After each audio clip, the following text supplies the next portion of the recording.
मोहनदास करमचंद गांधी, जिन्हें आमतौर पर महात्मा गांधी के नाम से जाना जाता है, का जन्म 2 अक्टूबर 1869 को पोरबंदर, भारत में हुआ था।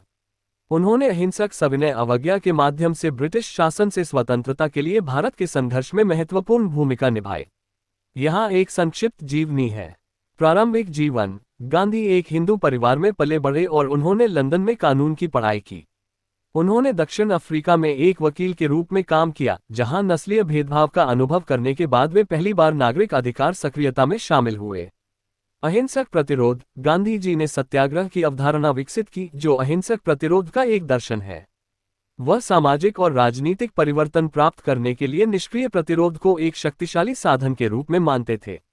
भारत वापसी। गांधी जी 1915 में भारत लौट आए और भारतीय राष्ट्रीय कांग्रेस के नेता बन गए। उन्होंने ब्रिटिश शासन से भारत की आज़ादी की वकालत की और हिंदू मुस्लिम एकता हासिल करने की दिशा में काम किया। नमक मार्च। गांधी जी के सविनय अवज्ञा के सबसे प्रसिद्ध कृत्यों में से एक 1930 में नमक मार्च था। उन्होंने नमक, एक महत्वपूर्ण वस्तु, पर ब्रिटिश एकाधिकार का विरोध करने के लिए अरब सागर तक 240 मील की यात्रा का नेतृत्व किया। भारत छोड़ो आंदोलन। द्वितीय विश्व युद्ध के दौरान गांधीजी ने ब्रिटिश शासन को समाप्त करने की मांग करते हुए 1942 में भारत छोड़ो आंदोलन शुरू किया। उन्हें और अन्य नेताओं को कैद कर लिया गया, लेकिन उनके प्रयासों ने अंततः ब्रिटिश औपनिवेशिक शासन की वापसी में योगदान दिया। विभाजन और स्वतंत्रता। भारत को 1947 में स्वतंत्रता मिली, लेकिन देश को 2 अलग अलग राष्ट्रों, भारत और पाकिस्तान में भी विभाजित किया गया।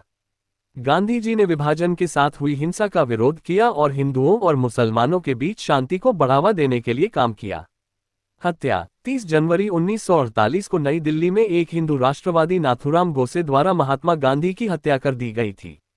उनकी मृत्यु दुनिया के लिए एक बड़ी क्षति थी, लेकिन अहिंसक प्रतिरोध की उनकी विरासत दुनिया भर में नागरिक अधिकारों और स्वतंत्रता के लिए आंदोलनों को प्रेरित करती रही है।